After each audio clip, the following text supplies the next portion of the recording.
And then once we have our headphones in, Mo, we're not going to hear anything from our computer screens. We're going to hear the sound in our headphones.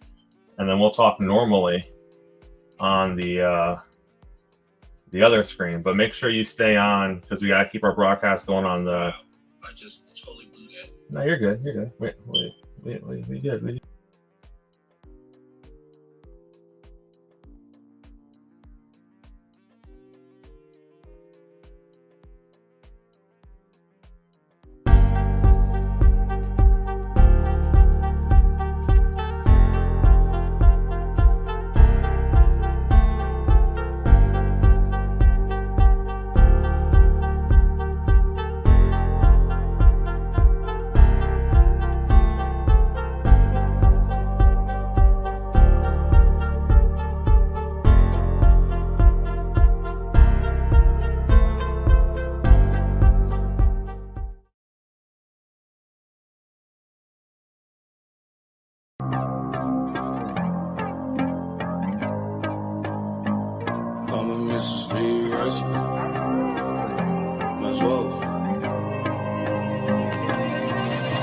I'm walking through a ghost town, y'all ain't playing my sounds. Don't tell me to calm down, don't tell me to calm down. Only time I go backwards is when I wanna moonwalk. Don't test me, my mood's wrong, don't test me, my mood's wrong. We are who we say that we are. Yeah, we're lost in the stars, and it's all from the start. Never running no pace, never on the right page, but we still read that book, and we still run that race. Ay. Mississippi Racer riding out, no shortcuts, no time for that. Mississippi Racer riding out till the wheels fall off, I'm driving that. Mississippi Racer riding out, we'll stop burning, strike the match. Mississippi Racer riding out, red light, green light, red light, good night.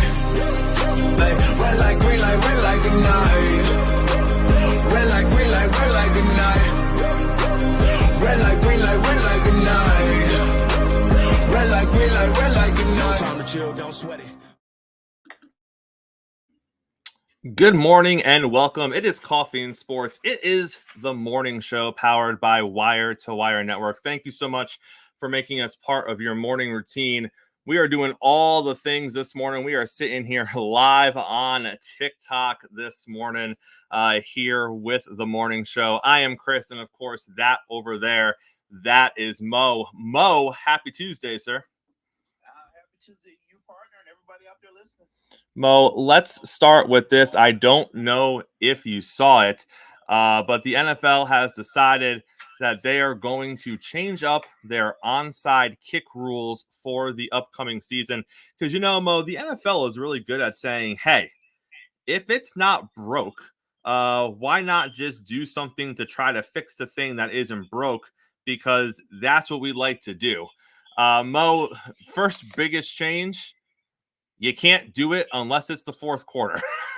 No more surprise onside kicks are coming in the first, second, or third quarter. Oh, by the way, no more surprise onside kicks are coming at all because you got to tell the other team if you're going to do it.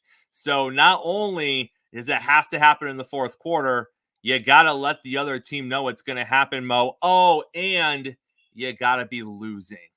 Because no one wants to see an onside kick from a winning team, Mo. No one wants any strategy happening over there in the special teams side of the world.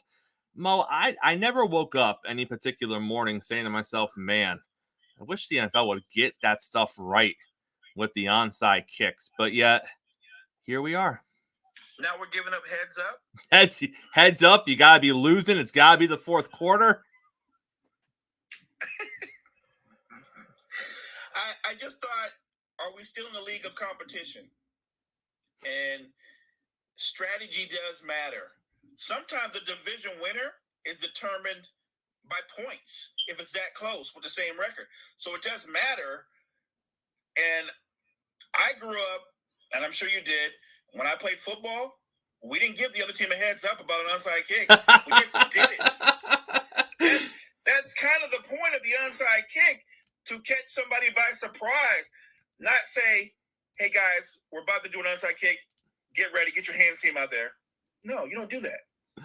Not only do you have to tell them, Mo, but there is no change in the onside kick rules. It's not like they made it easier or they gave the better chance for the recovering team to recover the football. Same rules, which, by the way, they changed the rules a couple of seasons ago to make it harder to recover an onside kick to avoid some of those collisions that took place on onside kicks. So the rules are still harder than ever. Onside kick numbers are down across the league the past few seasons since they made those new rules, when it could still be a potential surprise for an onside kick. Now you literally have to signal to the official it's going to be an onside kick. Everyone's going to know it's coming. It's got to be the fourth quarter. You got to be losing the football game. I just feel like they're taking more strategy away from, like, at one point, Mo, we're not going to need a special teams coordinator. We're just going to need a guy that says go in for the field goal or go in for the punt, because there's no strategy left on that side of the football. I don't get this because, like you said, we're getting to the point where we're going to eliminate some coach's job. We won't need a coach for that. Special teams is going to be obsolete at this point.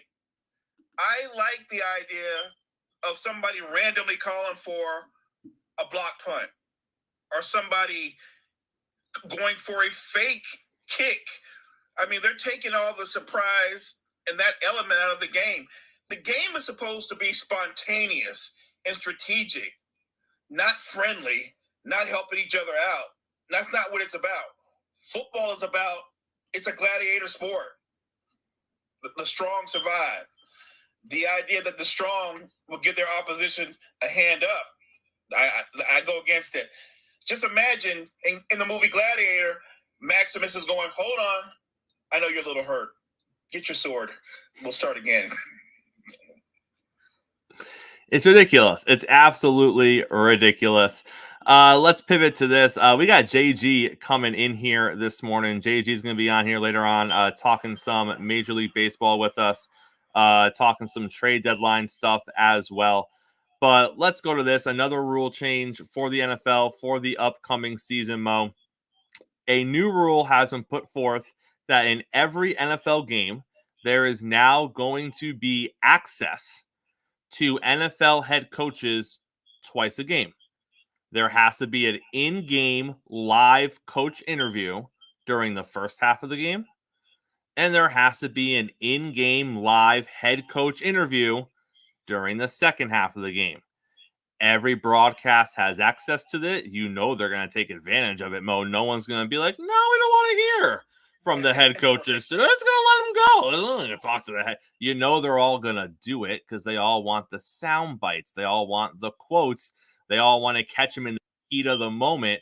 The NFL is saying this is going to provide a perspective that has never been seen before. Mo, I look at this and I say we are going to get some of the most random, annoyed, don't want to talk to you right now conversations, because remember, best case scenario, in the first half, you talk to the winning team. And in the second half, the other team takes the lead and you talk to the winning team in the second half. If at any point you're talking to the losing team, they don't want to talk to you, Mo. They don't want to talk strategy about what's going on in the middle of a game that they're losing. Right. What is that soundbite going to look like when, you know, Andy Reid is down early 10 points to a team he shouldn't be losing to? I don't think he's going to be all sunshine and rainbows like, we're going to come back and win. Like, no, he doesn't want to talk to you right now. No. And I can only imagine what that's going to be like talking to Jim Harbaugh. Coach Harbaugh, you guys are down 17, 3 turnovers. Your third string quarterback is in. How do you feel about your chances? We're getting our ass whooped. And our third string quarterback's in. How do you feel about our chances?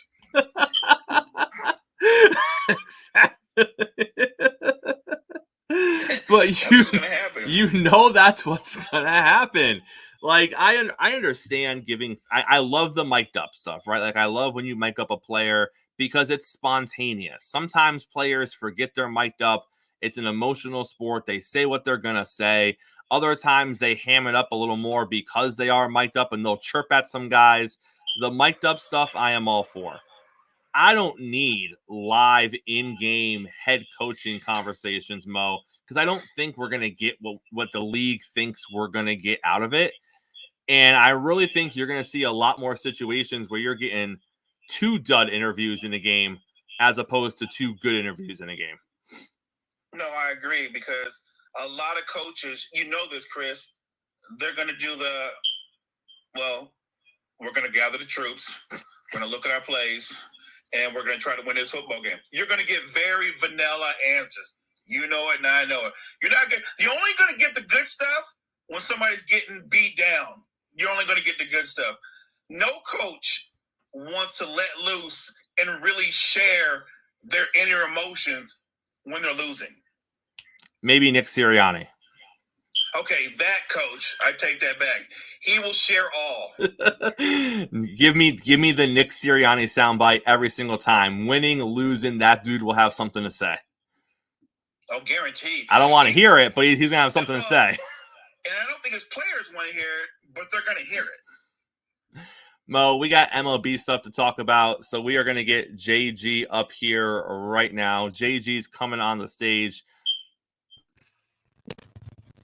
JG, welcome in this morning. How are you, sir? Doing good this morning. JG, we got a lot of stuff going down with the Major League Baseball trade deadline. Let's jump right into it. Let's start with your Atlanta Braves, JG. The Braves are trying to recreate some magic. They're trying to go back into the way back machine to the last season they won their World Series, which was only a couple of seasons ago, and they're pulling off some very similar moves. Looks like they picked up Rosario off of a deal when he got released recently. They just traded for Jorge Soler, two of the big pieces that kind of helped them get to where they got to as far as the World Series and that title. JG, are we about to see lightning in the bottle for the Atlanta Braves as they are just, they're following a little blueprint that worked before, and they're like, let's do it again and see what happens? And you're giving me some hope, huh? You make me feel all warm and fuzzy inside, and a little bit of hopefulness that was there in 2021. I'm not as optimistic that that's going to be the case this year.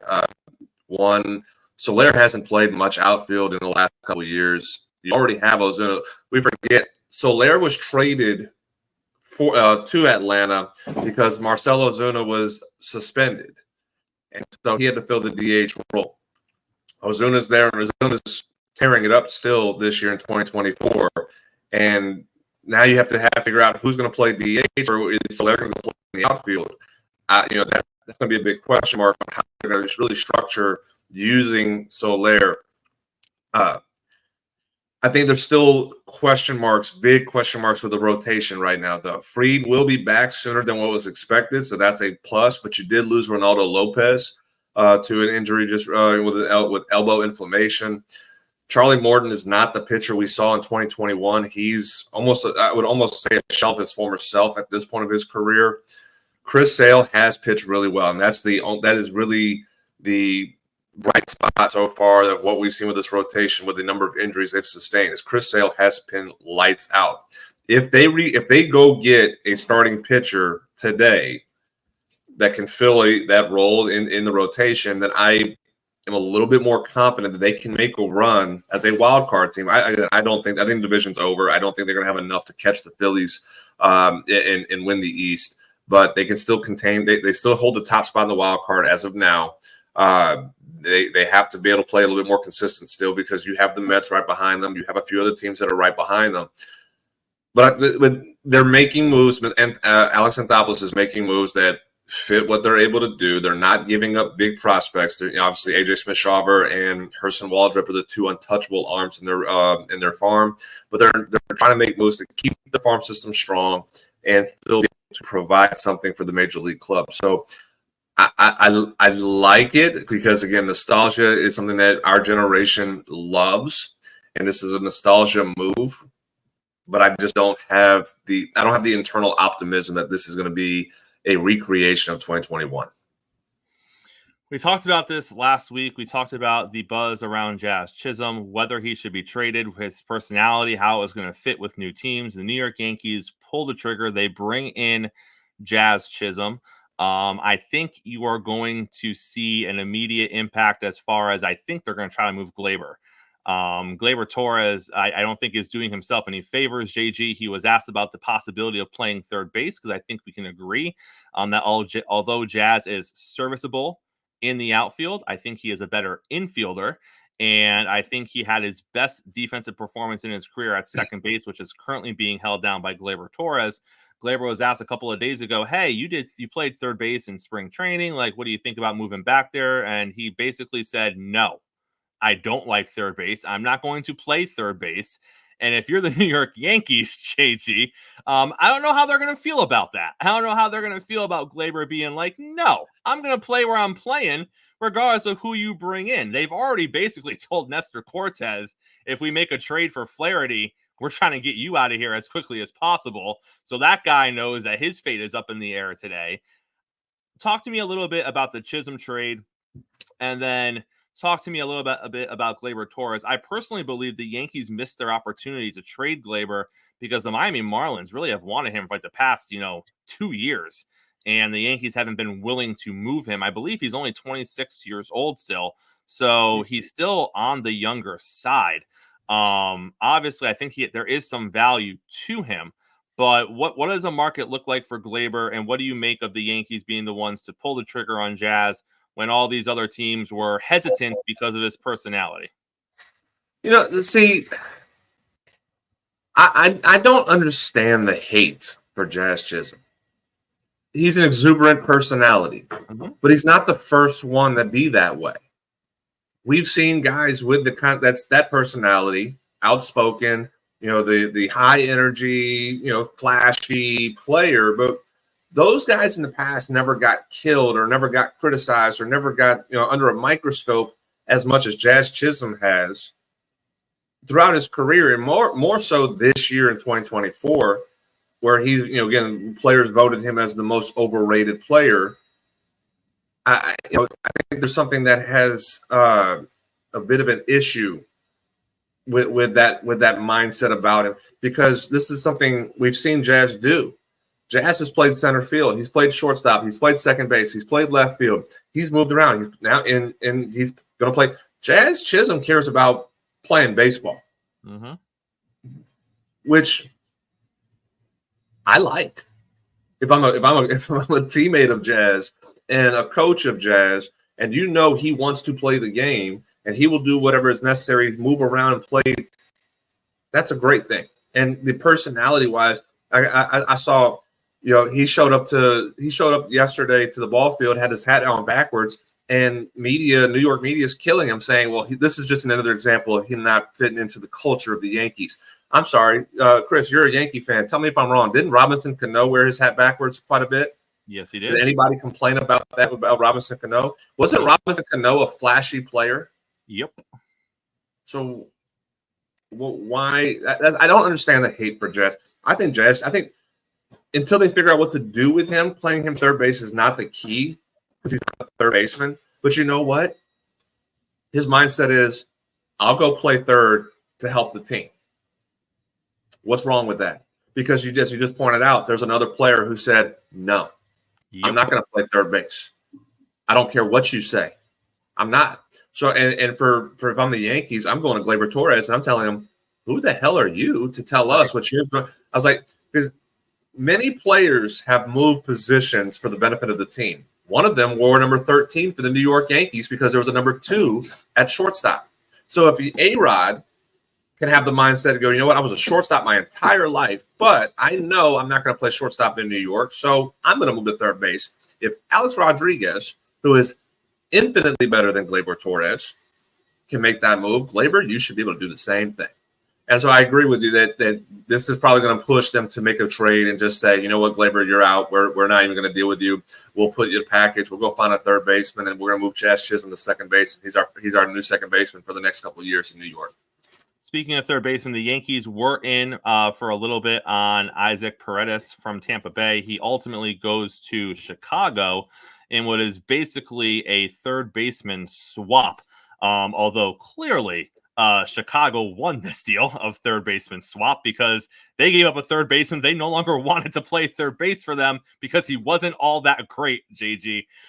Just a situation here of Tampa just selling off and just getting back potential pieces that, maybe Morel will turn around his career a little bit in Tampa, since it wasn't going as great as many people thought it was going to go in Chicago. That's exactly what it was. And, Morel played his way out of Chicago. The front office and coaching staff lost faith in him. And it was just a matter of who we can find to get rid of. Who can we find to throw you at so we can get rid of you and we can bring somebody else in. For the Rays, bringing in Morel, it's not a big hit for them. He's on a 1-year deal. So he's only going to be in Tampa Bay for a year.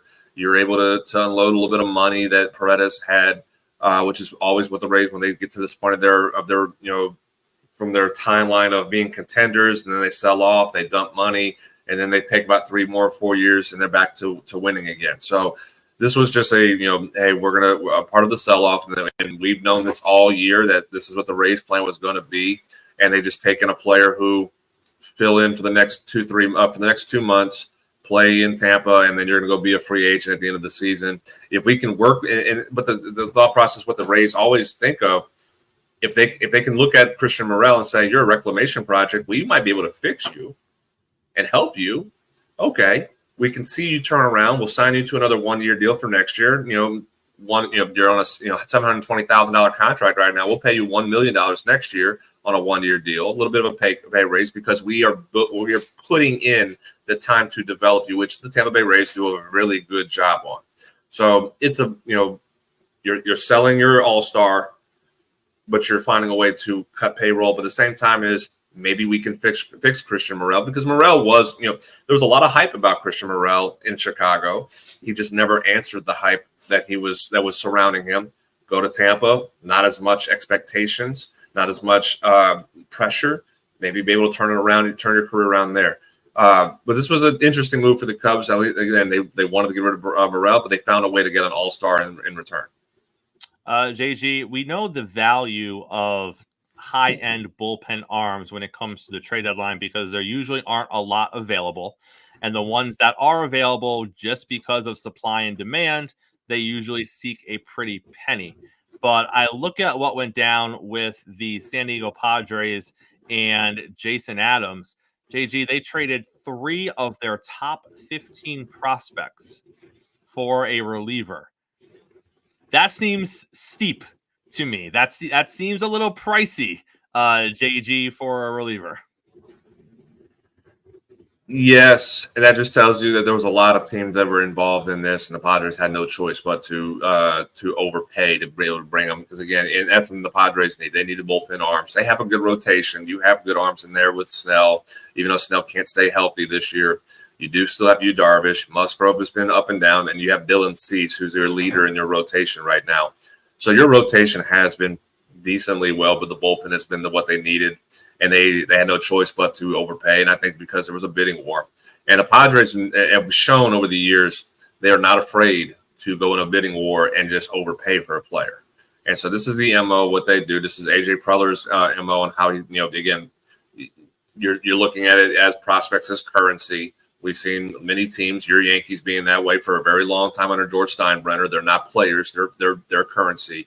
And the Padres kind of view it that same way right now, where they're looking to at least have a window that they're competitive in, and they need to go bring in guys that are going to be more beneficial to the big league roster. So it was a high price. I think probably a lot of teams who have arms in the bullpen that are looking to be traded are excited because now they can say, well, here's what the market is for a bullpen arm. We need to try to get something close to what the Padres paid. And I think a lot of teams are going to be pushing for that opportunity. Tanner Scott being one from the Marlins. I think the Marlins look at that and say, hey, we have a guy who is got a sub-2 ERA. He's pitching lights out. He's a lefty arm.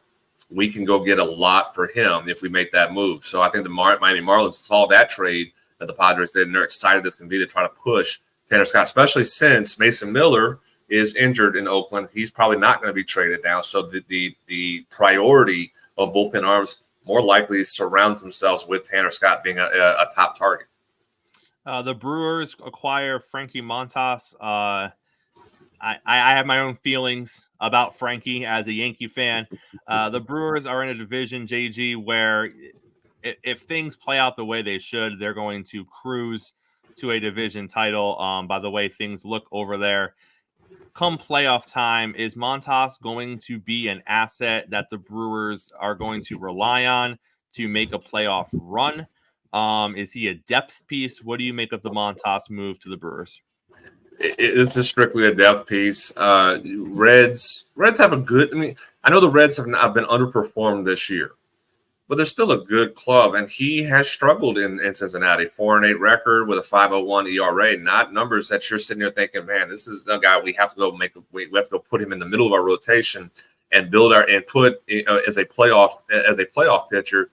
He hasn't been that in his career, and I don't think that. I mean, this is hey, we're going to bring an arm in for the second half of the season, kind of stretch out our rotation a little bit more, see if he can pitch his way into the rotation in postseason play. But this is more of a depth piece in the second half that just gives the Brewers a chance to space out their rotation and not wear them down a little bit more. You see a lot of teams that are trying to go to this 6-man rotation style where, again, you're in the Braves being one with an older Chris Sale and Ronaldo Lopez, where they try to give them, 5 days, 6 days in between starts.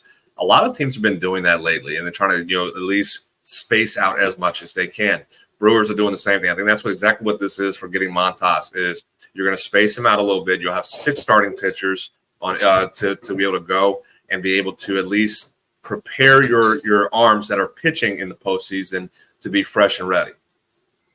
Let's close with this, JG. Garrett Crochet just recently came out that the Braves might be interested in him. One of the things that you have talked about with the Braves is the outlook a season or two down the road as far as who is under contract, what pitchers are they going to have locked up in a couple of years. One of the balking points for a lot of teams who were looking at Crochet was the fact that he basically came out and he kind of named his number for what it would take with an extension. And a lot of teams are like, have you lost your mind? We are not coming at you. We are not going to trade for you knowing that's what you want your number to be for an extension talk. But then, JJ, you look at a team like Atlanta, they can spend some money. They are a bigger market team. They have that championship swagger to them. Could they look at someone like a Garrett Crochet and be like, you know what? He's young. He's playing well. We don't mind spending a little money. We know that's going to be the holding up point in this trade for other teams is they're not going to want to spend the money on him if they acquire him, but maybe we will. Maybe we'll go into it saying we'll give up a couple of things. We'll pay the money and we'll get ourselves what is one of the most surprising and unusual starting pitcher stories in recent years in Major League Baseball. Do you see Atlanta being a contender and landing him in the next few hours? Yes, this is a very typical Alex Anthopoulos potential move. A guy who's 25 years old. This is his first year starting in the big leagues. He's had 2 years. He's put up good numbers in the bullpen, but it's his first year starting. I think it all comes down to is where's the money that he wants? Because if he's asking for $200 million for a 6-year, let's just say a 6-year, $200 million, I'm not going there. I'm not going there for 1 year as a starter, 2 years as a bullpen piece. And this is the most innings he's pitched in his career. I want to see how he does in the second half. And I think that's the big. If he's wanting $200 million, no. I have a guy in Atlanta who is worth over $200 million, who is older, who has a little bit more injury history in his career, but who has shown me he can pitch in the big games, and that's Max Fried. If I want to go in that direction, if Crochet wants to take a smaller amount of money, and I'm using that very facetiously because I'm looking at it saying $120 million is a small amount of money. It's ridiculous to say. If it's about $120 million for a 5-year, 6-year deal, 100% on it. Because that's a lower risk that you're getting. That's what Anthopoulos has done, where you lose Freddie Freeman to 100, I think it was 180, 160 million, and you go get Matt Olson for 140 million. You bring in Sean Murphy on a smaller amount than what the other catchers in Big League Baseball are making. You find a way to make those kind of deals. This has an Alex Anthopoulos feel to it. It honestly also depends on what the asking price prospect-wise is. I don't believe the Braves they're gonna hold on not trading AJ Smith-Shawver and Hurston Waldrop. If they can convince the White Sox to take Bryce Elder, who's a big league pitcher, who's an all-star last year in 2023, who has struggled, but he's more likely no longer going to be in the rotation of future pitchers. You can throw in 2 more arms in the farm and a position player, make it 4 arms, and then say, hey, in that instance, we're going to offer Crochet $120 million for 5 years. I think that makes it a little bit more enticing for the Braves to do it. But the issue is there's another team out west in LA that has more money. They can say, okay, well, we'll turn around. So if that's what we'll offer him the $200 million that he wants, right? Because they will do it. I mean, they burn money and print money like it's candy over there. So that could be the only hindrance for Atlanta is if they have a cap on what they want to offer him. But there's teams out there that says we don't have that same cap. We're going to go a little bit more money for Crochet, and we'll offer roughly a similar amount of prospects that the Braves may offer. But this is a very typical Anthopoulos type of move to make. I'm a little bit skeptical on what Crochet is asking for money wise when he gets his extension. JD, before you leave, do you think there's going to be a surprise move today? Do you think we're going to see Guerrero moved? Do you think we're going to see Bichette moved? Do you think we're going to see a name that no one's really talking about, that maybe they talked about earlier in the process, that now something just comes together in the 12th hour? I mean, we're like 7-8 hours away from the trade deadline right now. Or do you think it's just going to be the names we've been hearing for the past, 6-7 weeks, and some will get moved and some won't, but no big surprises? Yeah, there's always that one in the deadline that always just sits you go, wow, really? This year, I would not be shocked if that occurs, but I am leaning 70% that we will not have that shocking trade this year. A lot of teams have been making the moves before the deadline and over the weekend and even yesterday as well. I think we're going to see a somewhat quiet-ish trade deadline because a lot of the moves have already been done. There will be a handful. I think I kind of said the other day talking to some people, I think we're going to see probably 3, no more than 4 trades being made today. I think it's not going to be a rush of moves that occur that we typically see during a trade deadline in any sport. I think we're just going to see, as I said, the typical names. I think Crochet does get moved. It's just a matter of where. I think Flaherty does get moved. It's a matter of where. I think Tanner Scott will probably be the other one that the Miami Marlins are really pushing to get moved, and that'll be the third one. If there might be a fourth one, then there'll be a fourth one. I don't know what the Blue Jays are doing. The Blue Jays apparently still they are trying to sell, but they're holding out of keeping Guerrero and Bichette. You cannot sell and try to stay competitive. That doesn't work. And I understand those are your cornerstone franchise pieces, but if you look at the Rays have done, the Rays do this, as I said, being a AL East competitor, fan of the competitor of the Rays, you see this every 5 years. The Rays compete, then they completely sell off, and they find a way to make themselves competitive in the 3 to 5 year span. You cannot sell and stand pat at the same time. That's what the Blue Jays are trying to do. If you're going to sell. And so I don't see Guerrero Jr. being traded. I don't see Bo Bichette being traded because I think they have it in their heads that they need those 2 pieces to still be competitive in the next year or 2. They still have it in their head that they can be a competitor in the East in 2025. I don't see that. They have to make a decision of either all in to buy or all in to sell, and they've already made moves to sell. So do the whole thing, sell off completely, get rid of Guerrero, get rid of Bichette, and imagine the prospects you can get for those 2 because they are young pieces. They play really well. They're under control for a while. You can get a lot for them. Get a lot for those 2, and you can put yourself in a rebuild that doesn't take as long as some rebuilds do if you do it right. And the Blue Jays standing pat right now on those 2 is going to prevent them from really turning that rebuild around quicker.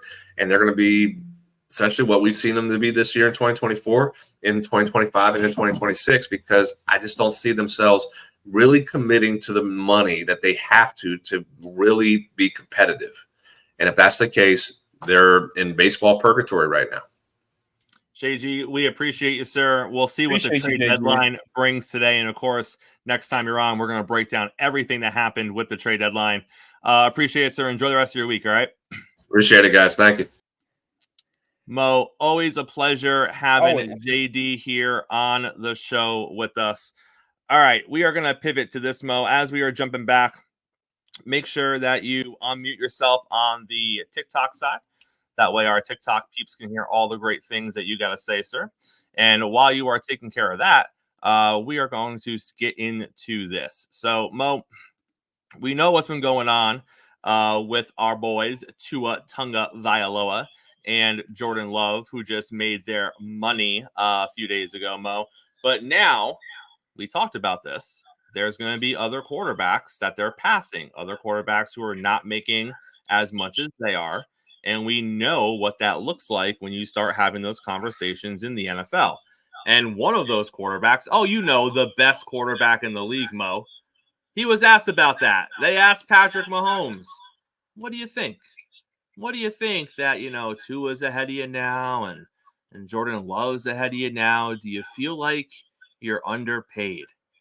And Mo, this is why I love me some Patrick Mahomes. He looked that camera dead in the eye and said, no, I am not underpaid. I am happy with my situation. I am happy with where the team is. We got things to accomplish this season. We're pushing forward. Is that not what you want from QB1? By the way, a guy who took less money in the first place because he wanted to make sure he had talent and players around him, Mo. This is why Patrick Mahomes is the guy, Chris, right?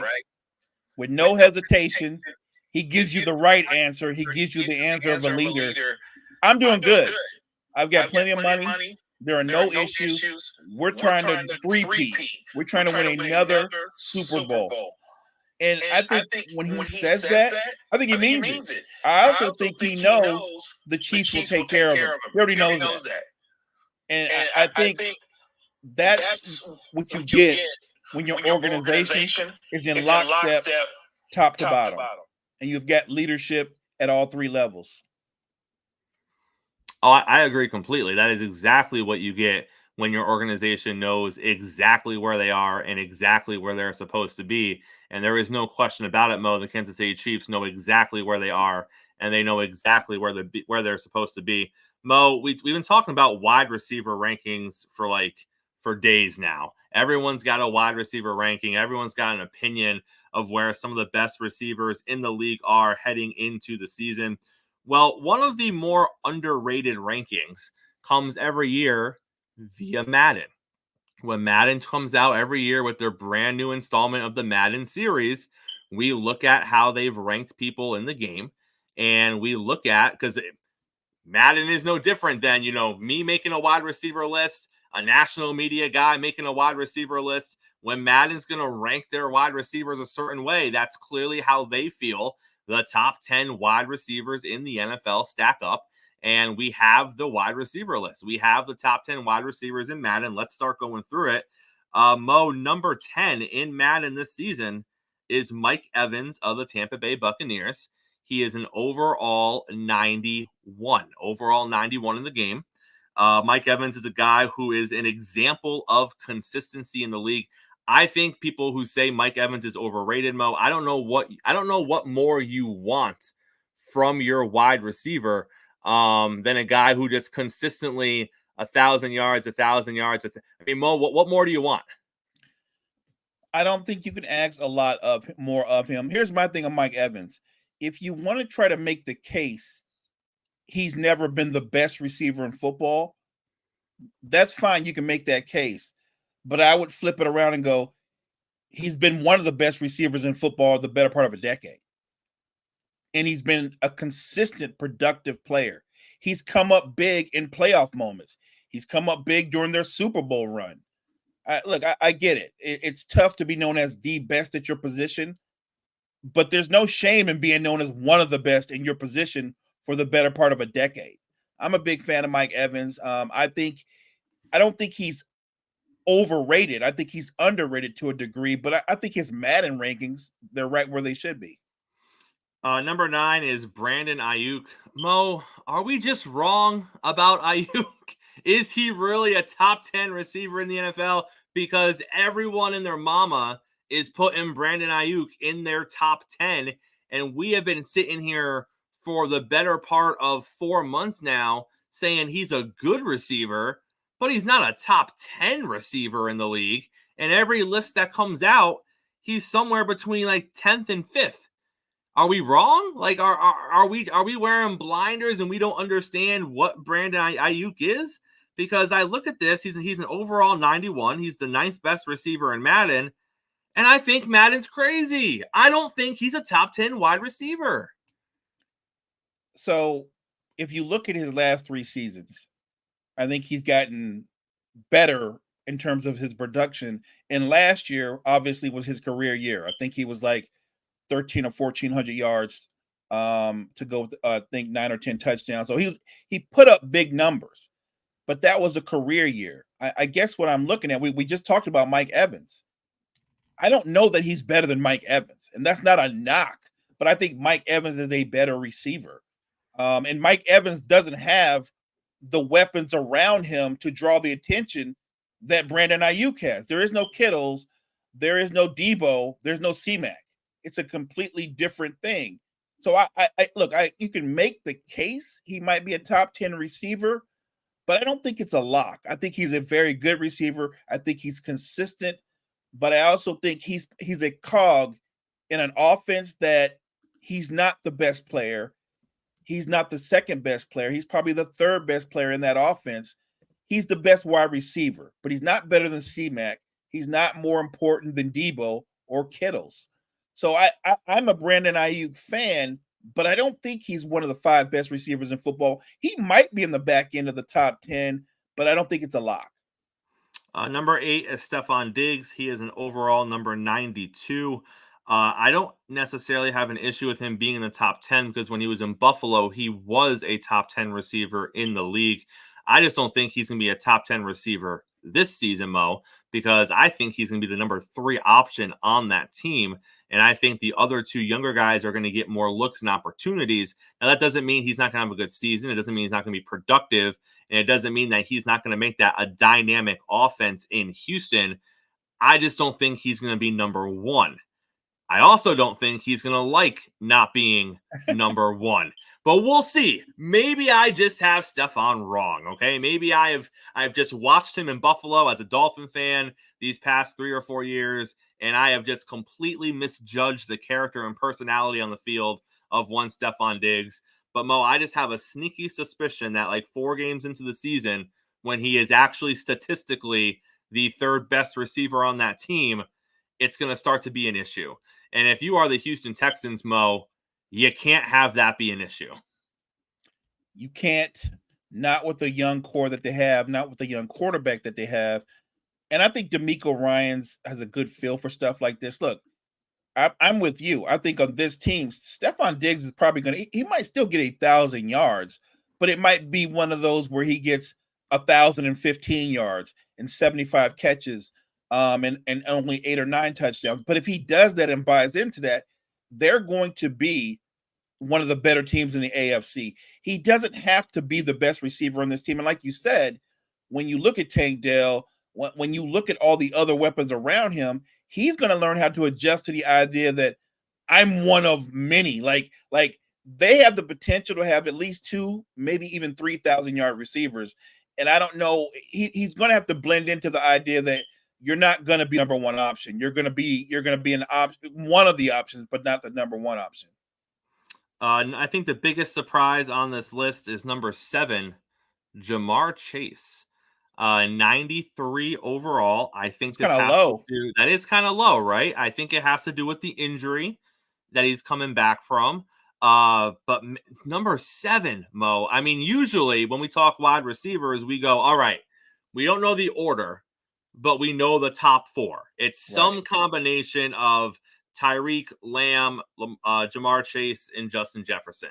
Agreed. We can debate the order when we get there, but we know those are the top 4 guys.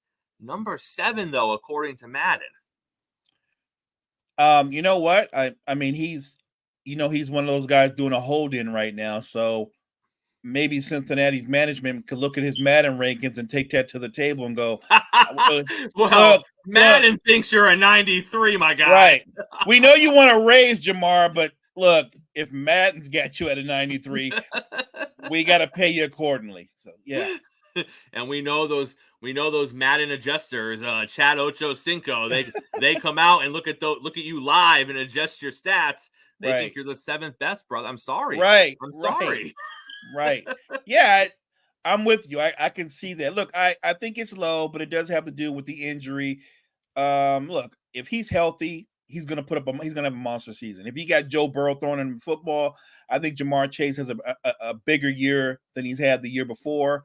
So I don't have a problem with the rankings because they're doing it based off of last season. But I think, like you said, over the course of this season, here comes Chad Ochocinco going like, well, he's probably at 97 now. I mean, they're going to change it when it's all said and done. Number 6, Devontae Adams. Number 5, Amon-Ra St. Brown. No issue with those. I think Chase should be ahead of both of them, but I have no issue with them being in the top 10. No. And then A.J. Brown is number 4. Usually A.J. Brown finds him number 5 on these lists because he's usually one tier below that top 4 crowd, which is Chase, Jefferson, Lamb, and Tyreek Hill. And then Madden has ranked them CeeDee Lamb number 3, a 96 overall. Justin Jefferson, a number 2, a 98 overall. And my boy, the cheetah, Tyreek Hill, number 1 wide receiver in Madden, baby. 99. Mo, this is going to be more about how terrible the Dolphins have been forever than anything else. But he is the first player in Miami Dolphins history to be in the 99 club in Madden. Book it, Mo. We're going to the Super Bowl, all right? Things are turning our way. This is the start of it. Tyreek being in the 99 club. We got things. We got things this year, Mo. You can book it, and now Tyreek's probably going to win league MVP. I mean, it's all set up. It's all lining up. It's all lining up. Tua got his money. It's all set up for you guys to win it all. I love that Tua did the show me the money thing when they got him the money. That was funny. And it was fun for the fans. Look, Tyreek Hill, I thought Ryan Clark put this in a really good way. There are a lot of fast guys. There are not a lot of fast guys that can reach their top speed as quickly as he can and then decelerate. Like, he can go to his top speed, cut, and then be back to his top speed. And I've not seen a player be able to adjust to that. No cornerback, no other wide receiver can do that. There have been some freakish athletes like a Randy Moss who obviously had great speed, but Randy Moss couldn't stop and go the way Tyreek Hill. He's very unique. He is one of one. I don't have a problem with him being ranked number 1. It's fun, it's entertaining, and all these wide receivers, Chris, this have huge egos. Tyreek Hill is going to hold this over the other guys. You know he is. Yeah. Every time he's going to be like, you want to talk to me? Talk to Madden. Look at Madden. They know. Madden knows what it is. And Tyreek is a gamer. He's always streaming his Madden games, so this matters to him, Mo. I can see him playing now and go, how can that guy cover me? I'm a 99. Right. What is going on here? Right, that corner's a 73. What's happening? He's calling Ochocinco. You gotta fix this. There's no way. There's no way he can cover me one-on-one. Right. I love it. Mo, let's close with this. Keyshawn Johnson. He's got a hot take, Mo. Keyshawn has got a hot take and has nothing to do with football. It's a take. It's a take for sure. Keyshawn Johnson came out and decided he was going to slam Kevin Durant because why not, I guess. I don't know.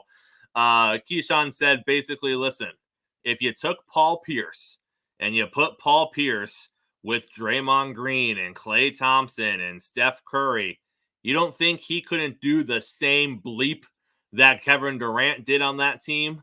Basically saying anyone in KD's situation, Mo, was going to have the success that KD had with the Golden State Warriors, and the team was going to have the success that they had with KD on the Golden State Warriors.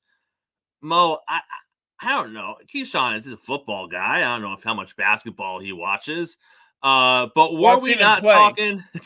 I've seen him play basketball and he sucks. So I don't know how much basketball he watches either.